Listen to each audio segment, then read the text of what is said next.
ಎಂದು ಯಾರನ್ನು ಕರೆಯುತ್ತಾರೆ?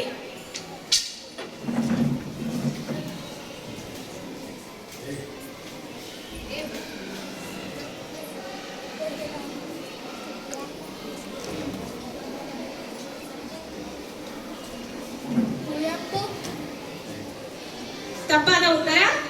ಪ್ರಶ್ನೆಯನ್ನು ಶರಾವತಿ ತಂಡಕ್ಕೆ ವರ್ಗಾಯಿಸಲಾಗಿದೆ. ಕನ್ನಡದ ಆಸ್ತಿ ಎಂದು ಯಾರನ್ನು ಕರೆಯುತ್ತಾರೆ?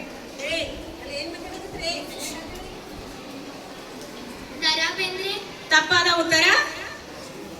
ತುಂಗಭದ್ರಾ ತಂಡದವರಿಗೆ ಪ್ರಶ್ನೆ. ಕನ್ನಡದ ಆಸ್ತಿ ಎಂದು ಯಾರನ್ನು ಕರೆಯುತ್ತಾರೆ?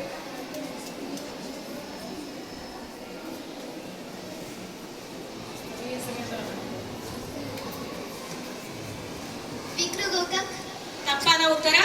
ಪ್ರಶ್ನೆಯನ್ನು ಬ್ರಹ್ಮಪುತ್ರ ತಂಡಕ್ಕೆ ವರ್ಗಾಯಿಸಲಾಗಿದೆ.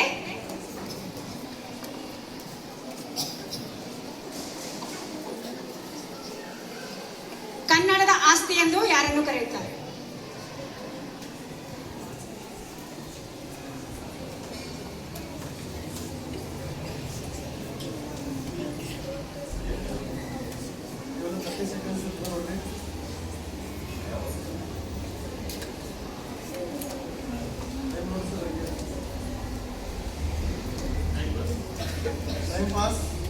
ಪ್ರಶ್ನೆಯನ್ನು ಕಾವೇರಿ ತಂಡಕ್ಕೆ ವರ್ಗಾಯಿಸಲಾಗಿದೆ. ಕನ್ನಡದ ಆಸ್ತಿ ಎಂದು ಯಾರನ್ನು ಕರೆಯುತ್ತಾರೆ? ಡಾಕ್ಟರ್ ರಾಜ್ಕುಮಾರ್. ತಪ್ಪಾದ ಉತ್ತರ. ಈ ಪ್ರಶ್ನೆಯನ್ನು ಆಡಿಯನ್ಸ್ಗೆ ವರ್ಗಾಯಿಸಲಾಗಿದೆ. ಹೇಳ್ಬಾರ್ದು, ಯಾರಾದ್ರೂ ಹೇಳ್ಬಹುದು. ಸರಿಯಾದ ಉತ್ತರ.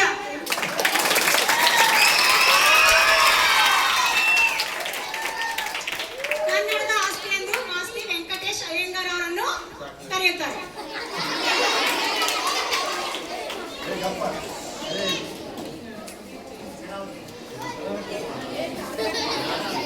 ಈಗ ನೇರವಾದ ಪ್ರಶ್ನೆ ಶರಾವತಿ ತಂಡಕ್ಕೆ. ಸಮಾಸ ಪದವನ್ನು ಬಿಡಿಸಿ ಬರೆಯುವುದಕ್ಕೆ ಏನೆಂದು ಕರೆಯುತ್ತಾರೆ?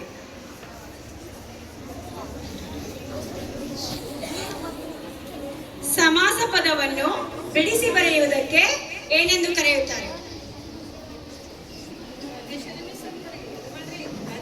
ವಿಗ್ರಹ ವಾಕ್ಯ. ಸರಿಯಾದ ಉತ್ತರ.